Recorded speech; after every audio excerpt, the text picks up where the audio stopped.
Hi, everyone, and welcome to the first annual Physicians Financial Wellness Conference. My name is Dr. 𝗝𝗍, and I'm the moderator for today's conference.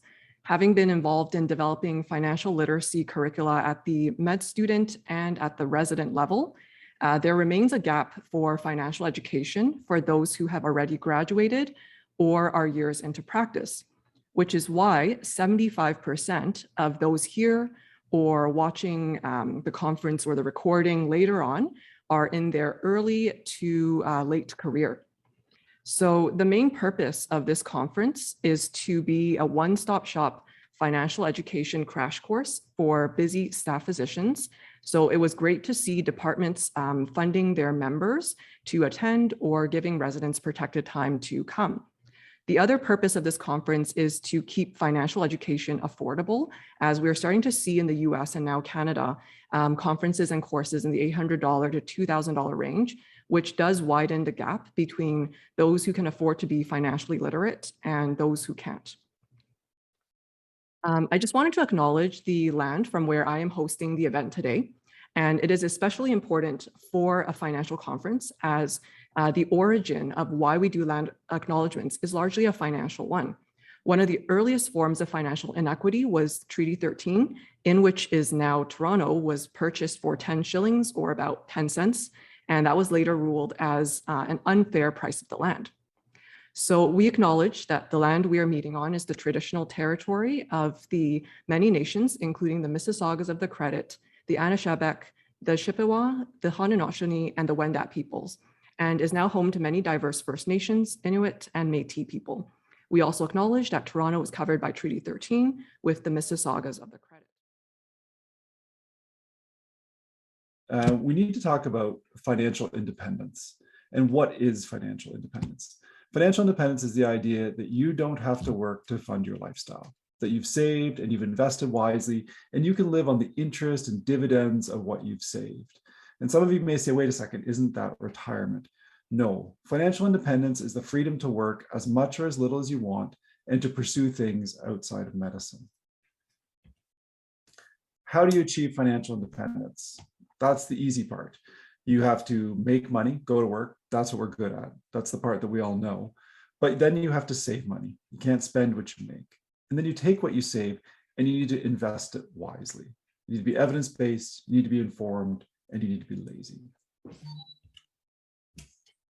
All right, so I don't think burnout needs any kind of explanation. I think we've all faced burnout in the recent pandemic, and we know what it's about. And part of what motivates us to keep this work going is that we really feel like we can make a big impact, a practical impact on our colleagues' lives by teaching them these financial literacy skills. Because what does financial literacy mean? Financial literacy helps prevent burnout by giving you autonomy. When you have the independence to make decisions based on what you need and how to take care of yourself and not primarily worry about your income, that is autonomy. That puts control back in your court, and you can make those decisions without financial pressures. So that's really what keeps us going. We feel like this is a contribution we can make that's practical and that actually makes a difference. So we're going to go through what we've sort of identified as the top 5 mistakes. There's so much to talk about, but trying to condense it into a short period of time, we'll do our best. So the first is debt control and savings rate. So as Paul mentioned, to be financially independent, we have to go to work, then we have to save. And this is really key because you can't become financially independent if you don't save. And you can't save if you spend most of what you earn. And so what we try to have people think about is try to spend money on things that bring you value and things that bring you happiness. And that's a whole other talk. We could spend a whole day going through, all the evidence that's out there for what brings people happiness, but we're all different. There is research out there that you can always look to, but the bottom line is you want to use your hard-earned money to buy things that are valuable to you and ultimately increase your happiness. So failure to control debt is one of our concerns. And this is something that we're hearing about quite a bit. We hear it in the group. We've heard it at our kitchen table when we've agreed to meet with people just to kind of take them through the basics of trying to get on top of their finances. And repeatedly, we've heard something along the lines of, you know, my debt seems so big that I can't really pay it off anytime soon. I've just accepted it, that I'm going to have it for a long time. And one colleague in particular, this really struck us, said, you know, I just feel like it's part of me. And a lot of physicians seem to have accepted that, you know, they have big debts and are seemingly quite comfortable with it. But we think that's a concern. Why is that a concern? This whole concept of compound interest. So we all know math, we all know how compound interest works. And when we have debt, and unfortunately our younger colleagues have more of it, is you can't become financially independent while having debt. It has to be paid off sometime. And we're hearing increasingly more comfort with debt, with people saying, well, you know, the interest rates are really low, and so I'd rather invest. And they sort of are able to ignore the debt that they may be carrying. But our argument is that really low interest rate environment is probably quite a good time to pay off debt, because is it going to be easier to pay it off and tackle it when interest rates are twice or 3 times the rates they are now? So it is tricky trying to balance everything, but you want compounding to work for you when you're saving and your investments are growing, rather than against you with your debt growing with compounding interest. So oftentimes we get asked, you know, like, what's the best way to kind of manage your finances? And there's all kinds of information out there, budgeting apps and things that are available to the wide public. But I think that one of the things that are really helpful for physicians is something what we call the fate rate, just a different way to think about how you essentially trade your money, your time for money. So what's the core concept here? The core concept is you want to know what you actually make per hour after you factor in the expenses you pay and the taxes you pay. And so the fate rate is your funds after taxes and expenses. The way you calculate it is that you look at how much you made this year. That's pretty easy. You divide it by the number of hours you had to work to earn that income. That number is much, much harder because there are a lot of things we don't think about. All the CME that we have to do, driving to work, all the, you know, college applications and privileging applications. Often our spouses have far better insight into how much time we spend doing our job of medicine. So the hours worked can actually be fairly tricky to calculate. But if you take a really good, honest look at that number and you make this calculation, a lot of our colleagues have been surprised to find that their fate rate is actually about $50 to $75 per hour. That's how much you actually make per hour when you factor in all those expenses.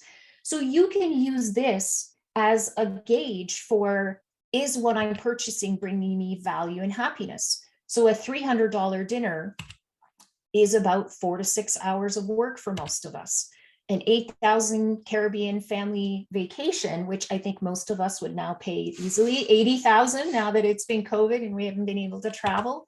But you can think of it as 2.5 to 4 weeks of work, right? Right now, that seems like a great deal. And then, of course, you know, there's like a high-end Tesla. For most of us, this would amount to, you know, 1.25 to 2 years of working. So this is not to say you shouldn't spend money on things that you want and that you like, but just convert it in terms of the time that's required for you to be at work. And if that's a good balance, that's a good value, perfect. If it's not, if you're feeling like you're working too much, you'd like more time, well, there's maybe a trade-off there to consider. It's often a topic of discussion. You know, anytime someone hears I'm a family law lawyer, they always want to hear more about marriage contracts. It used to be taboo, but I feel like it's a little bit becoming a little bit more popular these days. I've been doing a lot of them, especially in the last couple of years, even with younger professionals. So I think it's great. The term domestic contract is more of an umbrella term. And then when we hear prenup, that's usually the term that's used in the States, and that's why we hear it so much in media and with the celebrities and stuff. They use the word prenup. I sometimes use it too, just because it's so commonly known. Marriage contract is obviously for the married spouses. We use the term marriage contract. Cohabitation agreement is for common law spouses. So it's when you're living with someone and you're not necessarily married. We like to call it a cohabitation agreement.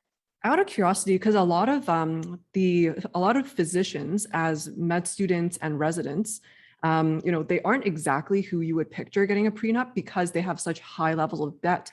They're not making much income, and it's only after our income kind of steps up significantly I guess maybe they start thinking about it. But how do prenups work, or do they still have value for people who have high debt now but future high income? Right. And that's a good question, because I think a lot of people, like I was saying, automatically assume that the prenups are for the rich, but actually it can protect future interests. It's just a matter of how you are drafting the agreement. So we have kind of standard clauses that go in, but a lot of it also can, you have to be a little bit creative with the way that you're drafting it. If there's not much wealth or assets to protect now, there might not be so much in terms of the disclosure that you need to provide. So it gets a little bit tricky in that sense, because when you're protecting a future asset, you can't disclose it yet because there's nothing there, right? So it focuses a lot on the way that you actually draft that part of the agreement to make sure that you're protecting the future interests of someone. And this happens a lot when, for example, let's say you have a younger individual, maybe they're going to inherit some money, or maybe they're going to take over a family medical practice, like there's a line of doctors and they're eventually going to take on that practice. This happens a lot for dentists, I feel. I don't know why, but I find a lot that, the younger generation's taking over the mother or the father's dental practice. And it's not there yet at the time of marriage, but they know it's going to come in a couple of years. So we just draft the agreement in a way that we can protect that future interest. And you can even exclude it completely, so that asset is protected, so that any future earnings from that future asset are also protected. So it's very good to give your lawyer that's drafting the agreement as much information as possible. Talk about your future, talk about what you intend, what your intentions are. I think that's an important part of it too. So the more your lawyer knows, the better job they can do to protect you. So let's talk a little bit about the cost of a prenup. Like, how much does a cohabitation cost compared to a marriage contract? How much does it cost to get divorced? So all lawyers will charge different rates. I can't necessarily do a flat fee, but I like to start with 3,000 plus HST, which is usually about 10 hours, just under 10 hours of my time, in order to draft a standard cohabitation agreement or marriage contract. So that means that at that point, the parties have come to me with terms that they're agreeable to, and I'm putting it into a draft agreement. And that also includes a little bit of my time to do the financial disclosure part, which is a key part of why these agreements are enforceable. So that usually covers it.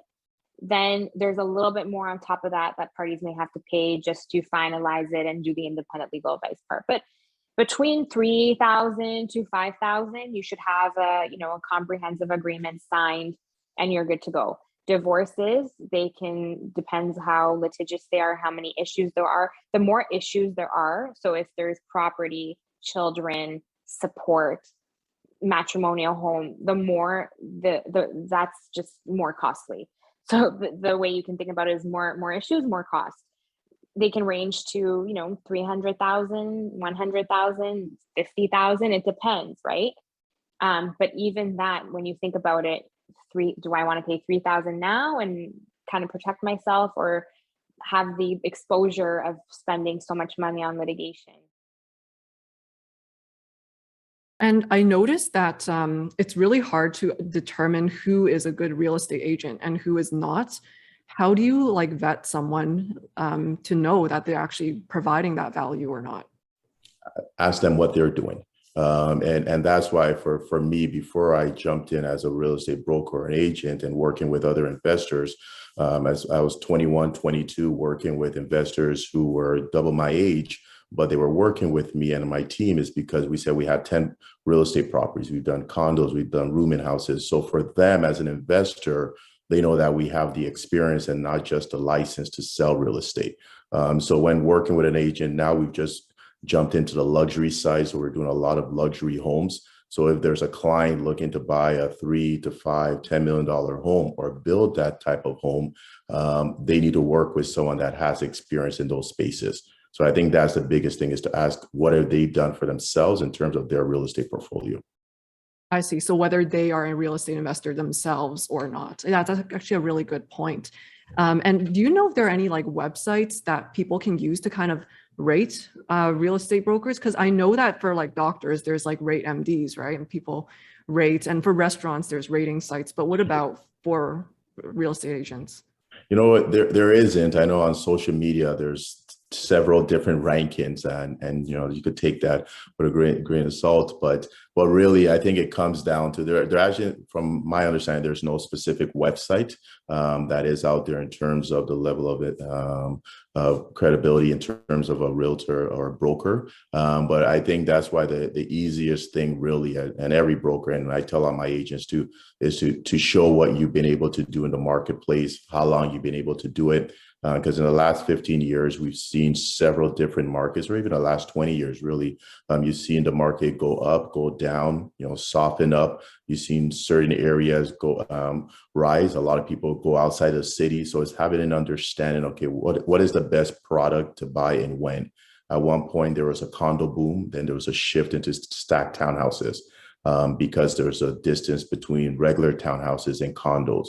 So stacked townhouses became popular. Then single family homes became popular. Then luxury townhouses became popular. So depending on the experience of that broker, you'll know right away whether they're able to help you out.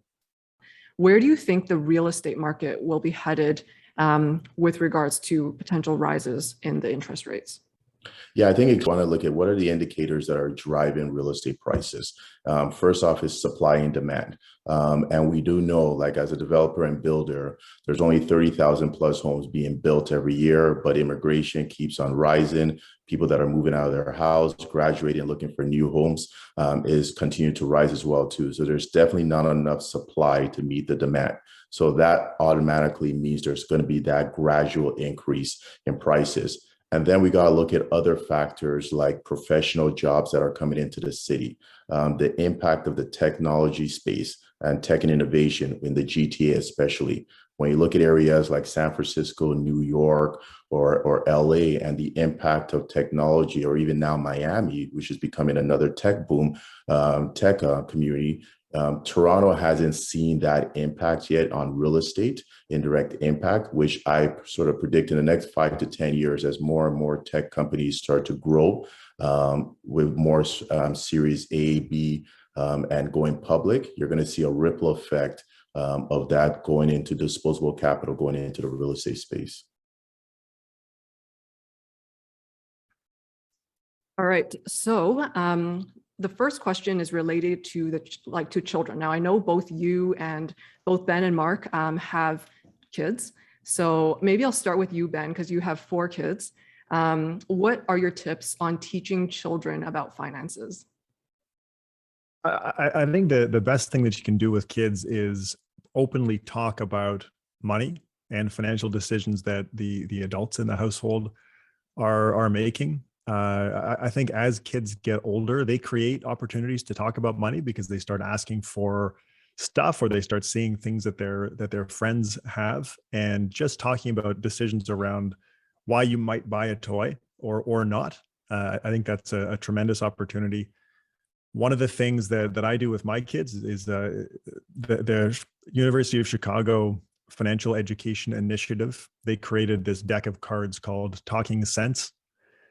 And they've got these sort of cute and interesting questions related to finances and money, sort of philosophical type questions. And the idea is you can pull one of these cards out of the deck and then have a conversation about it with your kids, probably for age 6 and older. My oldest is 7. So we do that too, but it kind of along that same theme of being very open and talking about money. So that's the best tip that I can give, is just general openness with kids.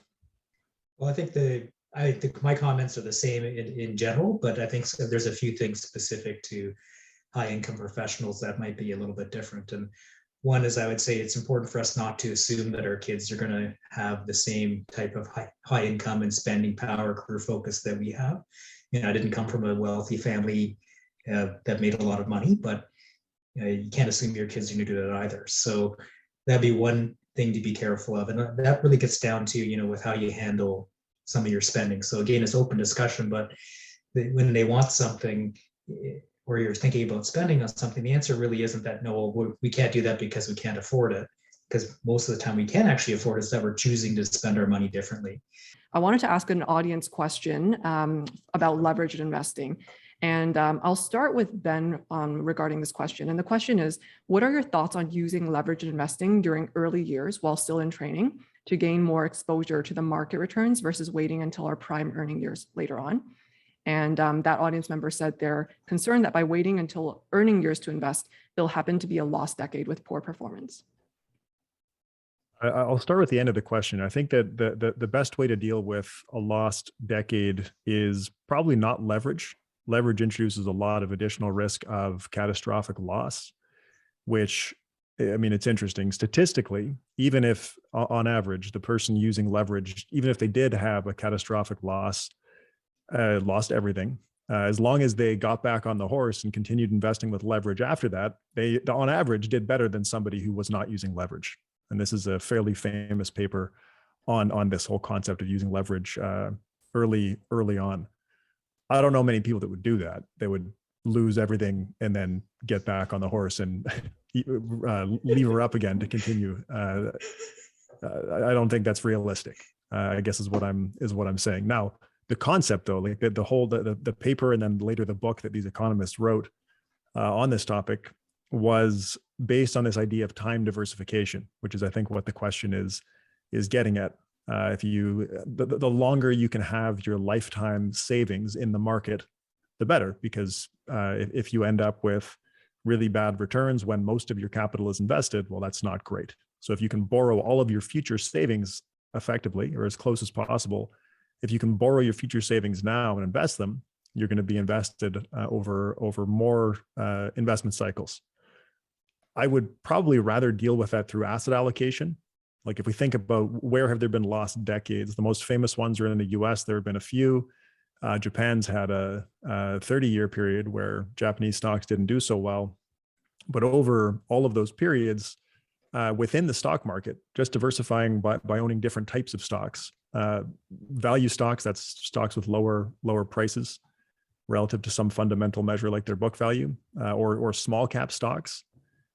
In both cases, they, over the last decades that have happened, those small cap and value stocks did very well, exceptionally well.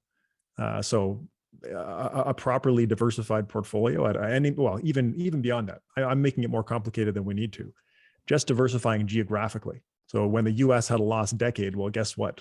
Foreign stocks did great for a US investor. So a properly diversified portfolio is probably a better solution to diversification than trying to get time diversification using leverage. I mentioned earlier though that if you do it, statistically the results should be really good, but it's absolutely risky, and I think it increases your tail risk, your risk of catastrophic loss, and it's got to be approached very carefully. So I can tell you from my perspective professionally, we have a very rigorous process that we put people through to make sure that leverage does make sense for them if they ask for it. And it's not something that we generally recommend. But for whatever reason, physicians tend to be very interested in this. And so it often seems to be physician clients that are coming to be saying, I really want to do this. Like I've got the physician line of credit set up and I want to use it to invest. And I'm usually talking them down saying like, well, hold on, let's slow down.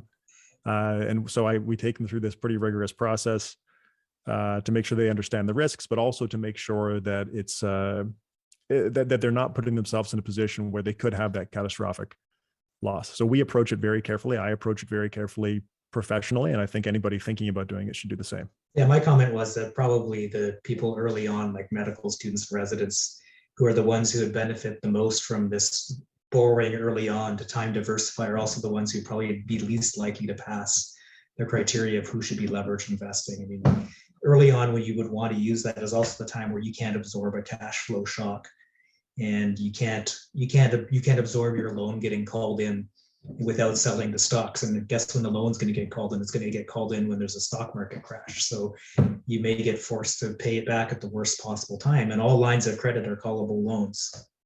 The bank can say, I want it back, you got to pay it back. And if you have that all invested, you're going to have to pay it back, and your investments may be low when you have to do that. So ironically enough, the time where you have the most capacity to use leverage is later on in your life, where you probably don't need it as much. Now, the one case where you might make it is someone who's kind of mid-career and can absorb cash flow shocks, and they can use some leverage to help them be safer for retirement a few years earlier, potentially. Yeah. And so for Ben, I just wanted to ask you, some audience members say they frequently hear they need 25 times their spending to be ready for retirement. How do you factor in inflation? So that's the 4% rule kind of idea there. Yeah, well, I don't know if that's the best number to use, I guess is one note. And that does account for inflation. That number does. The idea there was it's some empirical research that was done by a guy named William Bengen, and he found in the historical U.S. data that a 4% spending rate was sustainable even in the worst 30-year period in the historical U.S. data. And that's spending adjusted for inflation for 4%. So starting 4% in the first year and then adjusting that dollar amount for inflation each year thereafter. The financial planning industry, and I think the financial independence retire early movement probably more so, really latched onto this idea that 4% is a safe spending rate. It's been debunked pretty thoroughly by me amongst many other people. There's a Morningstar just recently came out with a paper, and I think they said 3.25 is the new safe withdrawal rate. I don't know. Maybe it's around there. Maybe it's a little lower. Also depends on your tax rate. An audience member wanted to know about PPPs, which are the personal pension plans by 𝗏, and if there is truly an advantage over simply keeping most of one's assets in a professional corporation and being paid via dividends. So maybe I'll start with you, Ben, for that one. Big question. So I would, instead of talking about the PPP, which is sort of more expensive marketing version of something called an IPP. An IPP is a legislated vehicle. An IPP is an individual pension plan. The PPP is not, it's not a thing. It doesn't exist. It does. It's a product. It's a product that uses the IPP legislation and tries to give you some bells and whistles, and they charge you a little bit more than what it would cost just to do an IPP. So I think that's just on the PPP. That's an important thing to understand. It doesn't actually give you anything that an IPP can't, and you're going to probably pay a little bit more to access the marketing name PPP. IPPs are interesting. In the research that we've done, if you have a very long horizon, so after the age of 40, IPPs start to accrue substantially more room, and increasingly so as you get further past the age of 40, than an RRSP. So if you're paying yourself a salary from your corporation, that's going to give you RRSP room. If you set up an IPP, the amount of room that you get is greater than you would have had if it were an RRSP. And it opens up a bunch of other interesting planning opportunities. There's stuff like an IPP is required in the legislation to earn 7.5% a year.